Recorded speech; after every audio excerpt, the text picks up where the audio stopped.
ഇന്നത്തെ സുവിശേഷത്തിലെ മുന്തിരിത്തോട്ടത്തിലെ കൃഷിക്കാരുടെ ഉപമയാണ് നമ്മൾ വായിച്ചു കേട്ടത്. മുന്തിരിത്തോട്ടത്തിൽ നിന്നും തൻ്റെ സ്വത്തിൻ്റെ അല്ലെങ്കിൽ തൻ്റെ ഓഹരി കിട്ടാൻ വേണ്ടിയിട്ട് യജമാനൻ ഓരോരുത്തരെ അയക്കുകയാണ്. ഓരോരുത്തരെ അയക്കുമ്പോഴും ഇവർ അവരെ പരിക്കേൽപ്പിക്കുകയും ഓരോരുത്തരായിട്ട് അപമാനിച്ച് തിരിച്ചയക്കുകയും ചെയ്യുന്നു. ഏറ്റവും ഒടുവിലായിട്ട് ഈ യജമാനൻ ചിന്തിക്കുകയാണ്, ഇനി എന്താണ് ഞാൻ ചെയ്യുക? എൻ്റെ പ്രിയപുത്രനെ തന്നെ ഞാൻ അയക്കും. അങ്ങനെ പ്രിയപുത്രനെ അയക്കുന്നു. അവരെ കൊന്നുകളയുകയാണ്. ഇവനാണ് അവകാശി, ഇവനെ നമുക്ക് കൊന്നുകളയാം, അപ്പോൾ അവകാശം നമ്മുടേതാകുമെന്ന് പറഞ്ഞിട്ട് ഈ ജോലിക്കാരിലെ പണിക്കാര് ആ മകനെ യജമാനന്റെ മകനെ കൊന്നുകളയുകയാണ്.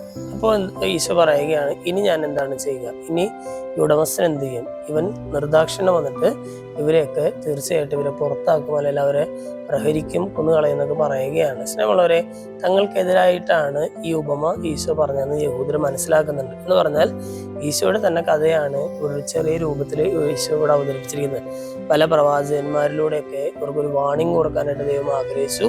പാപത്തിൽ നിന്നും ഇവരെ പിന്തിരിപ്പിക്കാനായിട്ട് ദൈവം ആഗ്രഹിച്ചു. പക്ഷെ അവരൊന്നും വകവെച്ചില്ല, പീഡിപ്പിച്ചു. അവർ പലരെയും പ്രഹരിച്ച് ഇവരെ തങ്ങളുടെ സമൂഹത്തിൽ നിന്നൊക്കെ പുറത്താക്കി. ഏറ്റവും ഒടുവിൽ തൻ്റെ പ്രിയ പുത്രനെ തന്നെ ദൈവം അയക്കുന്നു.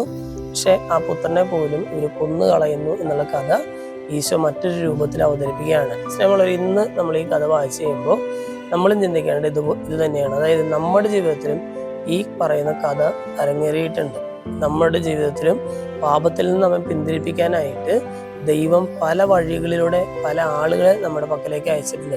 അതൊരു പക്ഷേ ചിലപ്പോൾ ഞായറാഴ്ച പ്രസംഗം പറഞ്ഞ ഒരു അച്ഛനായിരിക്കാം, അല്ലെങ്കിൽ ഏതെങ്കിലും ഒരു ദിവസം സംസാരിച്ച ഒരു സന്യാസിനിയായിരിക്കാം, അല്ലെങ്കിൽ ഏതെങ്കിലും ദിവസം നമ്മളോട് സംസാരിച്ച നമ്മുടെ ഒരു സുഹൃത്ത് വഴിയായിട്ടായിരിക്കാം. ഒരുപാട് തവണ നമ്മെ പാപകരമായ ജീവിതത്തിൽ നിന്ന് തിരികെ കൊണ്ടുവരാനായിട്ട്, ദൈവത്തിലേക്ക് അടുപ്പിക്കാനായിട്ടും ഒരുപാട് ആളുകളിലൂടെ ഒരുപാട് തവണ ദൈവം ശ്രമിച്ചിട്ടുണ്ടായിരിക്കും. ഇത് പറയുകയാണ്, എന്നിട്ടും നമ്മൾ പിന്തിരിയാതെ വന്നപ്പോൾ ഒരുപക്ഷെ ദൈവം നേരിട്ട് നമ്മുടെ ജീവിതത്തിൽ ഇടപെട്ടിട്ടുള്ള സംഭവങ്ങൾ ഉണ്ടായിരിക്കാം. ഇന്നത്തെ സുവിശേഷ ഭാഗം വായിച്ചു കഴിയുമ്പോൾ നമ്മൾ ചിന്തിക്കേണ്ടത്, നമ്മുടെ ജീവിതത്തിലും ദൈവം നൽകിയ ഈ ചില വാണിങ്ങുകളെ നമ്മൾ സീരിയസ് ആയിട്ട് എടുത്തിട്ടുണ്ടോ എന്നുള്ളതാണ്.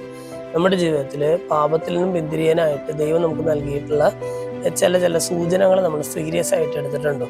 ഇന്നത്തെ വചനം കേട്ട് കഴിയുമ്പോൾ നമുക്കൊന്ന് ചിന്തിച്ച് നോക്കാം. ആവശ്യമായ മാറ്റം വരുത്തി ജീവിക്കാം. ദൈവം നമ്മെല്ലാവരെയും സമൃദ്ധമായിട്ട് അനുഗ്രഹിക്കും.